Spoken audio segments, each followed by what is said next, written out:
Que la paix du Seigneur soit avec nous tous. Donc aujourd'hui, je vais partager sur un thème. Donc le thème, ça va être Je veux tellement servir Dieu, mais par quoi commencer? Voilà, c'est juste les questions que les jeunes posent. Donc on va essayer de creuser ensemble de manière à nous éclairer par rapport à cette question. Je veux tellement servir Dieu, mais par quoi commencer? Alors nous allons prendre un verset. Donc ça va être Psaume 2, verset 11. Je vais lire que Jésus-Christ sanctifie sa parole. Psaume 2, verset 11. Servez l'Éternel avec crainte et réjouissez-vous avec tremblement. Je suis pour un autre verset, donc ça va être Colossiens 3, verset 23. Tout ce que vous faites, faites-le de bon cœur, comme pour le Seigneur et non pour les hommes. Voilà, donc la parole nous demande de servir Dieu avec crainte et tremblement.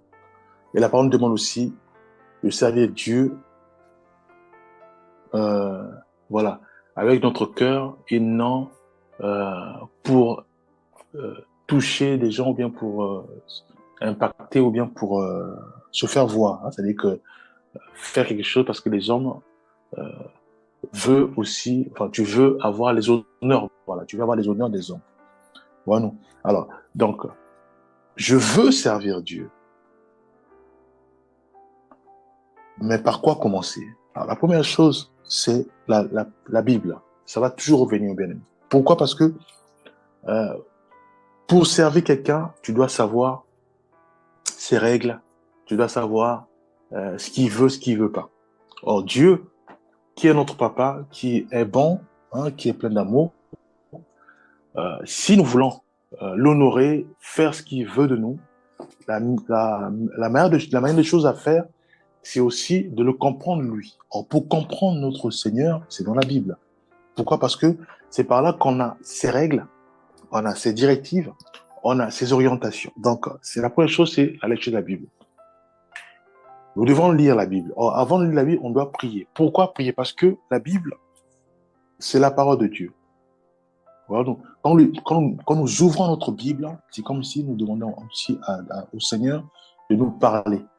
Or, pour cerner ou discerner ce que Dieu nous donne comme information, il est important que nous puissions prier. Parce qu'en priant, à ce moment-là, le Saint-Esprit, qui est réel, qui est avec nous sur la terre, va commencer à nous aider à comprendre ce que nous lisons, va commencer à nous enseigner ce que nous lisons, va commencer à nous fortifier, va commencer à nous aiguiller, à nous corriger aussi.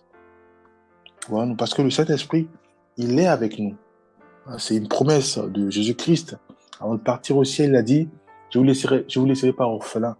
Je m'en vais au Père et je prierai le Père afin que le Consolateur soit avec vous. Aujourd'hui, il est avec nous. Nous devons vraiment euh, nous laisser conduire par lui. C'est important, mes bien-aimés, que nous puissions être guidés, orientés, inspirés par le Saint-Esprit. Donc, nous devons lire la parole du Seigneur. Nous devons vraiment nous laisser conduire par le Saint-Esprit. Nous devons dire, Seigneur, équipe-moi, oriente-moi, parle-moi, enseigne-moi. L'Esprit de Dieu va commencer à nous enseigner, en lisant la Bible, bien sûr, à nous aider, à nous inspirer. À ce moment-là, une fois que la parole de Dieu est complètement assise en nous, c'est-à-dire qu'on maîtrise, on met cela en pratique, et maintenant Dieu nous demande maintenant d'être la lumière, voilà, pour tous ceux et celles qui nous entourent. Voilà, c'est aussi ça, servir le Seigneur.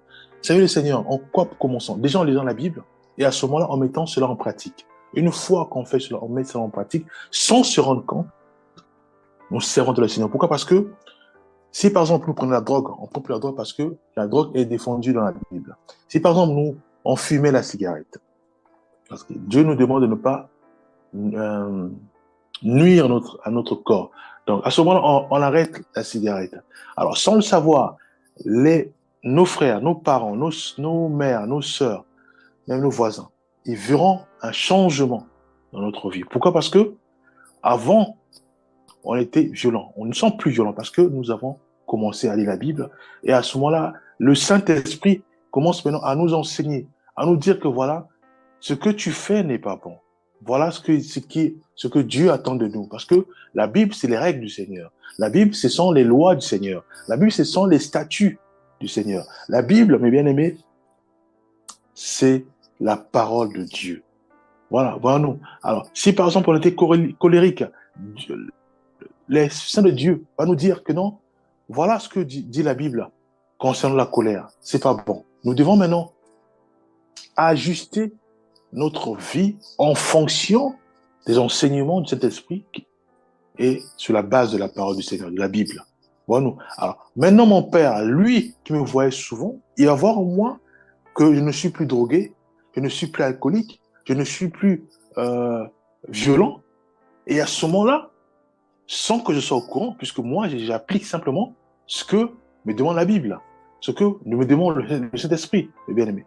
Alors, sans se rendre compte, nous sommes déjà en train de servir le Seigneur, sans le savoir. Pourquoi? Parce que mon Père verra en moi un grand changement et il va faire comme moi. Parce qu'il voit mes gestes, il voit mes déplacements, il voit ce que je fais. Il dit, ah, mais lui, apparemment, il lit souvent la Bible. Ah, ma fille, apparemment, il lit souvent la Bible. Ah, ma fille, voilà. Sans se rendre compte, nous servons le Seigneur, bien-aimés. Le voisin, pareil, il entendait du bruit. Si, par exemple, nous étions dans des appartements, du bruit, on criait par-ci, par-là, mais il constate un grand changement. Il voit qu'il n'y a plus de bruit. Il voit, on ne vient plus lui toquer la porte. Il voit, on ne crie plus. Il voit, il n'y a plus de chamaille. Il voit, il sent, il voit qu'il n'y a plus rien. À ce moment-là, il va dire non, il y a quelque chose qui ne marche pas. Il vient quand on nous voit. Il parle avec nous, juste comme ça. Et après, dans nos langages, dans nos échanges, on lui parle du Seigneur. Il dit, ah, mais tiens, mais ça, je n'entendais pas ça avant. Il continue, il fait toujours ses enquêtes. Le voisin, bien sûr. Il se rend compte, non, non, on lui parle de la Bible. Ah, ça, jamais il a jamais entendu parler de ça. Voilà, jamais on lui parle de ça. Et à ce moment, il va dire, ah non, donc c'est à cause de ça, au fond de lui. Et il repart. Nous, on n'est pas au courant. Voilà. Pour nous, c'est naturel. On parlait juste d'un voisin qui vient souvent échanger avec nous. Mais le voisin, il voit en nous un grand changement. Parce qu'avant, on parlait d'autre chose. Et là, maintenant, il s'est rendu compte que maintenant, la Bible s'est invitée dans les conversations, la prière s'est invitée, les changements s'est invité, le Saint-Esprit s'est invité. Et qu'est-ce qu'il fait? Il va appliquer cela, mais sans nous informer, bien aimés. Là aussi, nous servons le Seigneur, bien aimés. Voilà, nous, bien aimés. Donc, le but, bien aimés, c'est de lire la Bible dans la prière pour que le Saint-Esprit nous forme, nous oriente, nous transforme, nous équipe. Et à ce moment-là, rien que par notre façon d'être, par notre façon de se comporter, par notre façon de parler, par notre façon d'interagir avec nos parents, nos frères, nos sœurs, nos pères, nos mères, nos grands-parents, nos voisins, rien que ça, mes bien-aimés, si c'est appuyé sur l'obéissance à la parole de Dieu, à ce moment-là, tous les membres de nos familles verront en nous un grand changement. Et à ce moment-là, bien aimé, oui, nous avons déjà commencé à servir le Seigneur sans se rendre compte. Donc, servir le Seigneur, ça commence déjà par nous-mêmes, à nous ajuster avec la parole de Dieu, la Bible, à nous ajuster à ce que dit le Saint-Esprit, à nous ajuster, bien aimé, sur les statuts, sur les lois, sur les principes, sur les directives, sur les conseils de bon sens de notre Seigneur, qui n'est autre que la Bible. Bien aimé. Voilà nous. Donc, par où commencer? Nous devons commencer par obéir à ce qui est écrit dans la parole du Seigneur. Nous devons commencer à mettre en pratique ce que dit Dieu. Nous devons commencer à changer complètement notre façon d'être, notre façon de faire, notre façon de réagir face à la pression ou face à toutes sortes d'hostilités. Voilà nous, sur la base de la parole du Seigneur. Que dit la Bible face à une réponse dure venant soit de mes amis, venant soit, voilà, de mes dirigeants, voilà. Que dit la Bible? À ce moment-là, nous creusons la Bible pour trouver les réponses. Et si on trouve les réponses, ça va pas être facile pour les intégrer. Alors, la Bible dit que voilà, si on tape sur la joue gauche, dans la joue droite. Voilà, nous. Donc, pour l'intégrer, ça va être difficile pour nous parce qu'on n'est pas habitué à ça. À ce moment-là, qu'est-ce qu'on fait? Dans la prière, Seigneur, brise-moi. Seigneur, brise-moi. Seigneur, brise-moi. Détruis en moi l'orgueil. Fais-moi grâce d'être humble. Fais-moi grâce d'être humble. Pourquoi? Parce que avec l'humilité, nous allons mieux absorber, par l'aide du Saint-Esprit, mieux absorber les pressions, les attaques, les insultes, toutes sortes de pressions venant de des passants, voilà, venant de nos voisins aussi, venant de nos parents. Voilà, nous allons les absorber. Pourquoi? Parce que nous voulons absolument obéir à la parole de Dieu. Nous voulons absolument obéir à la parole de Dieu. Alors, une fois que l'humilité intégrée en nous, la parole de Dieu intégrée en nous, à ce moment-là, nous allons commencer à mieux répondre aux attaques, aux insultes. Voilà, nous, la Bible dit que ne rendez pas le mal par le mal, mais rendez le mal par le bien. Et si on nous insulte, voilà, nous reprenons par le bien, à ce moment-là, le bien absorbe le mal. Maintenant, celui qui est en face de moi, ou celle qui est en face de moi, celle qui m'a insulté, celle qui m'a envoyé toutes sortes d'hostilité, verra en moi un grand changement. Il dit non, avant, il n'était pas comme ça. Avant, quand je lui envoyais, par exemple, toutes sortes de pressions, mais lui aussi, il rendait aussi la pression. Mais là, il me rend la douceur, la joie, la tempérance, la bonté, la bénignité, la joie. À ce moment-là, qu'est-ce qu'il fera? Il fera comme moi. Il cherchera à connaître mon secret. Pourquoi ce changement? Ouais, non. Mais moi, je suis ignorant. Je ne sais pas qu'il fait ce genre de démarche. Ouais, non. Et une fois qu'il a toutes les informations, il fera comme moi. Et là, mes bien-aimés, sans se rendre compte, je viens de servir le Seigneur. Ouais, non. Je viens de servir le Seigneur. Comment je saurais? C'est quand il viendra vers moi pour témoigner en disant, ah, j'avais vu en toi un grand changement. Et je voulais absolument faire comme toi. Et je venais avec toi, je lui posais des questions comme ça, juste pour ne pas que tu sois au courant. Et à ce moment-là, ta façon même de parler avait changé, ta façon de se comporter avait changé. Et à ce moment-là, j'ai fait comme toi. Aujourd'hui, voilà, non, j'ai changé. Et là, avec le recul, ah tiens, je savais pas, je cherchais soit à impressionner, à sortir, à aller évangéliser, à construire une église, mais je savais pas que rien que ma façon d'être, ma façon de se comporter, de parler, j'avais déjà commencé à servir le Seigneur. Dans mon entourage, dans ma maison, là où je vis, avec mes parents, voilà, avec mes voisins. Donc, nous devons prier, Seigneur, c'est la prière, bien aimé. Que la prière, Père, je veux te servir. Par où commencer? Dieu va te dire, commence à t'ajuster toi-même. Seigneur, comment faire pour m'ajuster moi-même? Dieu va te dire, voilà, lis la Bible. Seigneur, la Bible est compliquée. Comment faire pour avoir la force de lire la Bible? Dieu va commencer à te briser. Seigneur, je lis maintenant la Bible, mais je ne comprends rien. Aide-moi. Le Saint-Esprit va commencer maintenant à t'enseigner. Seigneur, ta parole est dure. Donne-moi un cœur pour accepter ta parole. Mes bien-aimés, tout c'est dans la prière. Nous devons prier, mes bien-aimés. Nous devons prier. Seigneur, détruis en moi l'orgueil. Seigneur, inonde-moi d'humilité. Seigneur, fais-moi grâce d'avoir cette foi ferme, une foi inébranlable, une foi en toi, ce zèle de te servir, en commençant par moi-même, en commençant par la lecture de ta parole, en commençant à obéir à ta parole. Mes bien-aimés, donc, c'est ça. Comment servir le Seigneur? Par où commencer? Nous devons commencer euh, par nous-mêmes. Donc, nous devons nous ajuster à la parole de Dieu. Nous devons nous ajuster à l'obéissance à la parole de Dieu. Nous devons changer nos langues. Si nous étions colériques, nous devons changer cela à l'image de la parole de Dieu. Si, voilà, nous parlons durement à nos prochains, nous devons aussi les changer pour intégrer le fruit de l'esprit. qui n'est autre que la joie, la paix, la bonté, la douceur, la bénignité, la patience, la tempérance. Bien-aimés, nous devons intégrer cela en nous dans tout ce que nous faisons, que ce soit dans nos langages, l'échange avec les autres, notre façon de s'exprimer, notre façon d'aider les gens. Mais bien aimé, voilà. En faisant ainsi, il y a un puissant changement qui se voit à l'œil nu auprès de nos parents, auprès de nos pères, de nos mères, de nos voisins. Là, nous servons déjà le Seigneur. Pourquoi? Parce que ils feront comme nous qui? Mon petit frère, mon grand frère, ma petite sœur, ma grande sœur, mon père, ma mère, mes grands-parents, mon voisin. Ils sont avec moi. Tout le temps, ils sont là. Ils l'entendent, ils voient, ils regardent, mes bien-aimés.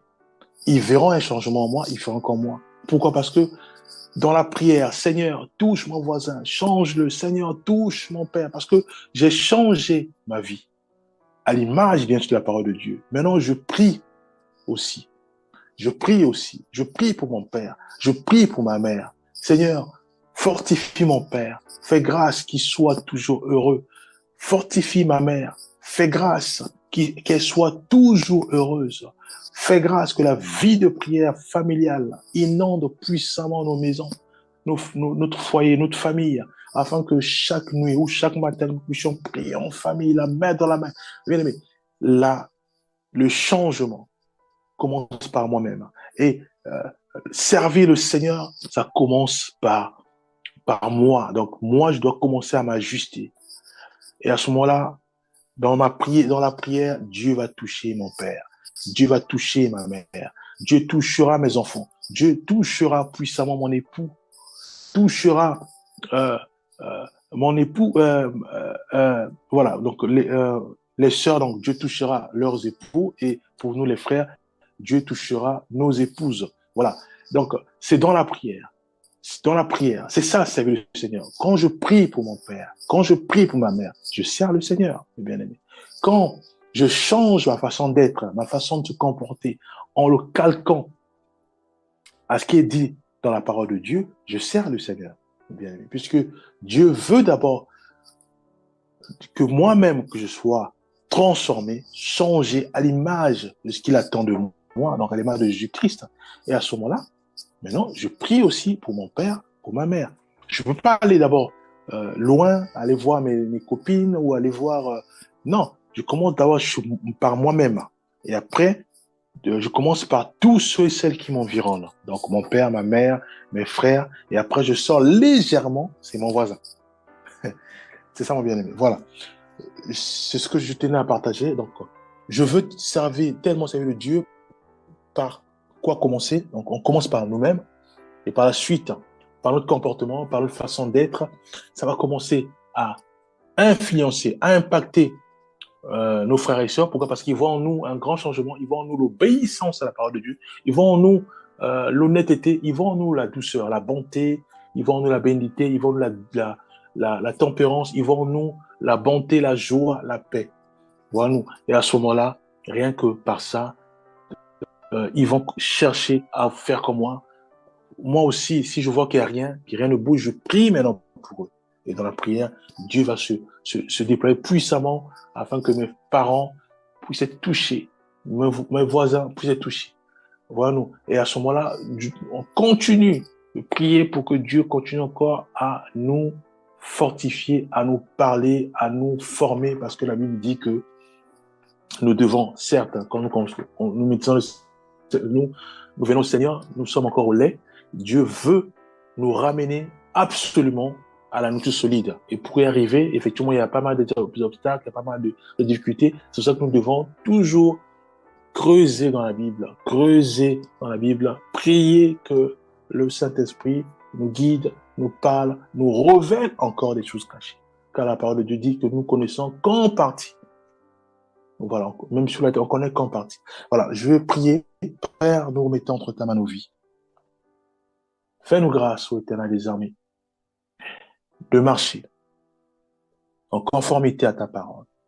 Père, nous croyons que c'est toi qui veux que nous puissions vraiment passer de l'étape de lait à la nourriture solide. Maintenant, aide-nous, Père, à y parvenir. Fais-nous grâce de mettre notre barre très haute. Nous voulons mettre notre barre au niveau de Jésus-Christ.